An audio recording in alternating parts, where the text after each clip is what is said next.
2025 തീരാൻ ഏതാനും ദിവസങ്ങൾ മാത്രമേ ഉള്ളൂ. ഇനിയുള്ള നാളുകളിൽ നമ്മളിലൂടെ പരിശുദ്ധാത്മാവിൻ്റെ ശക്തി വെളിപ്പെടണം. വചനത്തിന് എത്രത്തോളം പ്രാധാന്യമുണ്ടോ ആ വചനത്തിലൂടെ ശക്തിയും വെളിപ്പെടണം. അതിന് നമ്മൾ എന്ത് ചെയ്യണം? കാത്തിരിക്കണം. കാത്തിരുന്നാൽ ഉയരത്തിൻ്റെ ശക്തി നമ്മളിൽ വെളിപ്പെടുവാനിടയാകും.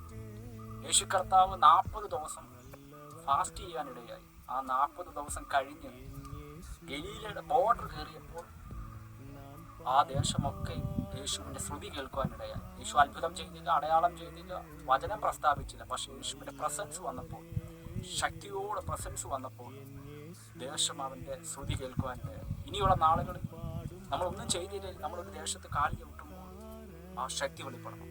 അതിനാൽ ശക്തിക്ക് പ്രാധാന്യം കൊടുത്തു, വചനത്തിന് പ്രാധാന്യം കൊടുത്തു.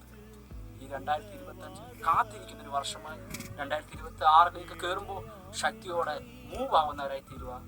ഈ വചനങ്ങൾ ദൈവം ഏവരെ അനുഗ്രഹിക്കട്ടെ. God bless you.